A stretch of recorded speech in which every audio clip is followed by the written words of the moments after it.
मसीह यीशु के अज़ीम और जलील नाम में आपकी सलामती हो। मेरा नाम पादरी प्रोफेसर टोनी विलियम है। खुदावंद के कलाम में से एक सवाल है जो पौलुस रसूल खुदा से करता है, और उसका जो सवाल है ये बड़ा दिलचस्प है।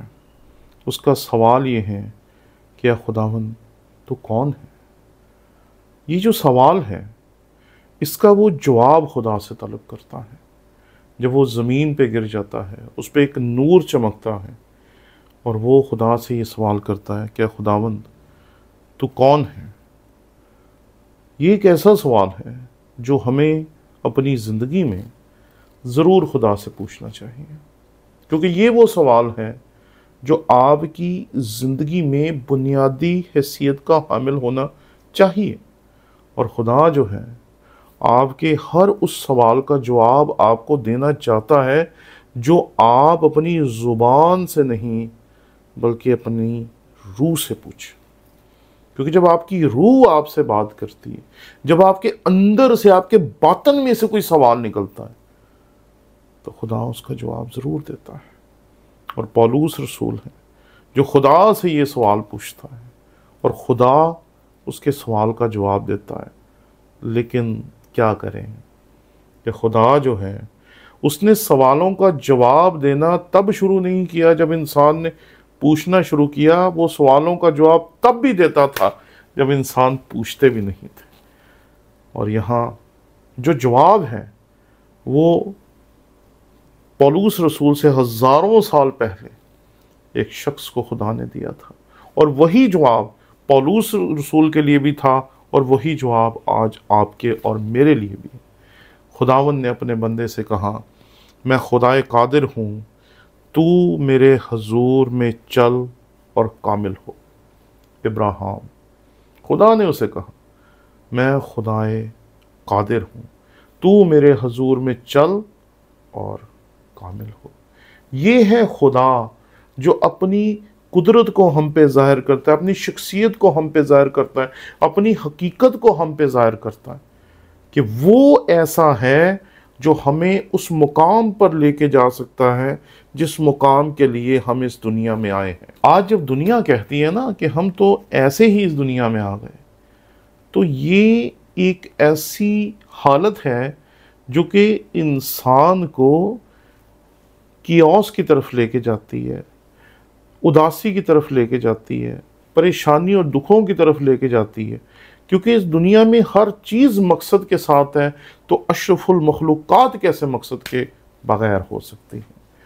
तो खुदा इंसान को बताता है कि मैंने तुझे पैदा किया कि तू कामिल हो, यानी कि जिस मकसद के लिए तुझे पैदा किया उस मकसद को पूरा कर। यहूदी मुआशरे में कामिल का मतलब ये था कि जिस मकसद के लिए तुझे पैदा किया तो उस मकसद को पूरा कर, बस। और इधर उधर के कामों को करना और बात है। लेकिन यहाँ पर खुदा अपने बंदे को कहता है, मैं खुदा कादिर हूँ, तू मेरे हुजूर में चल और कामिल हो। और इसी के साथ एक और पहलू बहुत अहम है। खुदा का बंदा कहता है, ऐ खुदावंद मैं जानता हूँ कि इंसान की राह उसके इख्तियार में नहीं, इंसान अपनी रविश में अपने कदमों की रहनुमाई नहीं कर सकता, इसलिए अपने नाम की खातिर मेरी राहबरी और रहनुमाई कर। ये दूसरा पहलू है कि चलने की नीयत करें, लेकिन ये बात दुरुस्त है कि हम उसकी रहनुमाई और उसकी रहबरी के बगैर दुरुस्त नहीं चल सकते। इसीलिए रूह का ये सवाल पूछना, रूह का खुदावन से ये बात करना बहुत ज़रूरी है। और जब आप उसकी रहनुमाई और उसकी राहबरी मांगेंगे तो फिर वो आपको रास्ते दिखाएगा, फिर वो आपको लेके चलेगा, फिर वो आपको उठाएगा। और एक ऐसा बंदा जो कि डरपोक है, जो डर के साथ अपने अनाज को कोल्हू में छुपा रहा है। कोल्हू तेल निकालने की जगह थी, अनाज छुपाने की जगह नहीं थी। लेकिन जो जदाऊन है वो अनाज छुपा रहा है वहाँ, ताकि दुश्मन छीन के ना ले जाएं, और खुदा उसे उठाता है और उसे सूरमा बना देता है। जब आप ये कहते हैं कि खुदावंद मुझे तेरी रहनुमाई और तेरी राहबरी चाहिए, तो फिर खुदा आपको किसी और मंजिल की तरफ लेके चलता है और ये मंजिल क्या है? मैं तुझे तालीम दूंगा और जिस राह पर तुझे चलना होगा तुझे बताऊंगा, मैं तुझे सलाह दूंगा, मेरी नज़र तुझ पर होगी। Praise the Lord. ज़रा लफ्ज़ों पे गौर करें, लफ्ज़ कितने गहरे हैं। लिखा है मैं तुझे तालीम दूंगा। अरे खुदा से मांग के तो देखें, उसकी राहबरी, उसकी रहनुमाई मांग के तो देखें। वो क्या कह रहा है? वो कहता है मैं तुझे तालीम दूंगा, जिस राह पर तुझे चलना होगा तुझे बताऊंगा।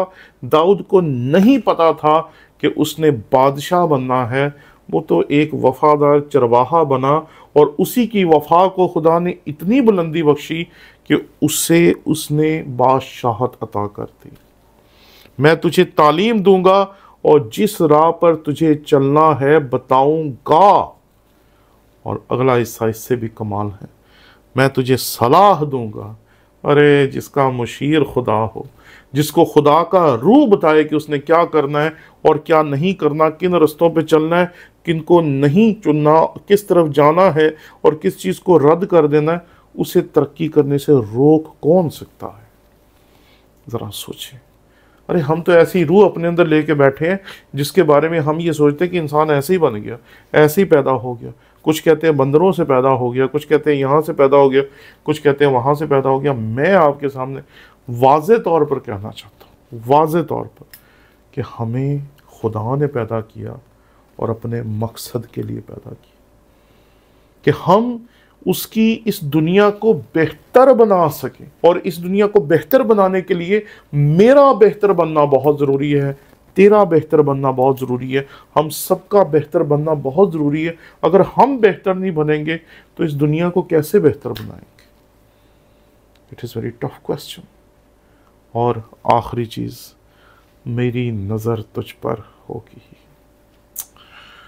आप समझ नहीं सकते कि जब आप किसी मैदान में हो और आपका उस्ताद वहाँ पर मौजूद हो और आपके उस्ताद की नज़र सिर्फ आप पर हो, तो आपको एक अजीब कॉन्फिडेंस महसूस होता है।